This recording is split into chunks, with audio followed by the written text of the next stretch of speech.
Breaking tonight, the Washington Post has new reporting on the messages Pete Hegseth sent on that unclassified messaging app Signal.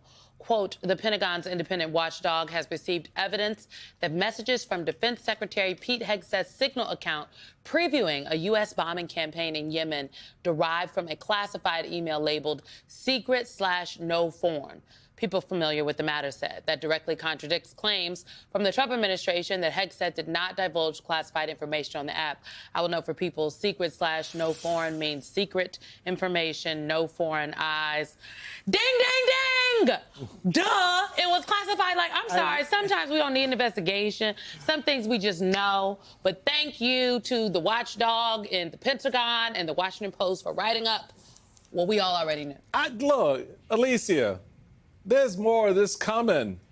This is, I'm telling you, this is the insight into a pattern of behavior. This episode that we see is not the only one. We've got reporting to that.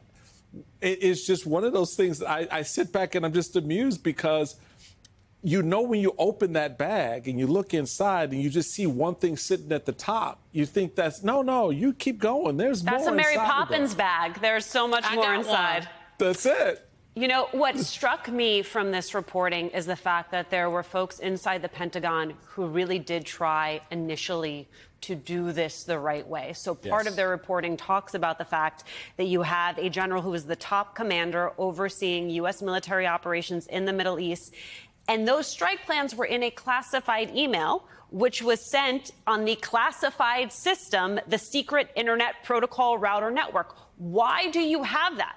Because there are folks inside the Pentagon who understand that putting the word secret as a classification that is not arbitrary. Saying that no foreigners are not supposed to see this document is not arbitrary. What you are saying, what you are assessing is the fact that any of these documents could do serious damage to U.S. national security. Those are the stakes. People who work inside the building understood that, and then they had a leader who cut and pasted into a format that was not secure.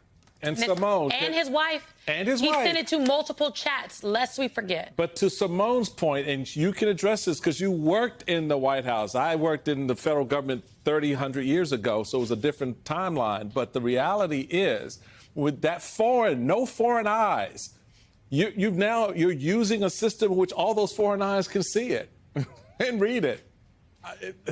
Depending on where they were getting the information, right? Just when you transmit things on Signal, it is in the end-to-end encryption. It's secure. But someone sends me a Signal message. If Michael is looking over my shoulder, it was for me, but Michael can see it, and my privacy screen ain't right, which Michael told me the other day. I need a better privacy screen. Right. We're working on the privacy screen. Thank you to the journalists and to the people within the Pentagon that are doing their jobs, but some things we just know.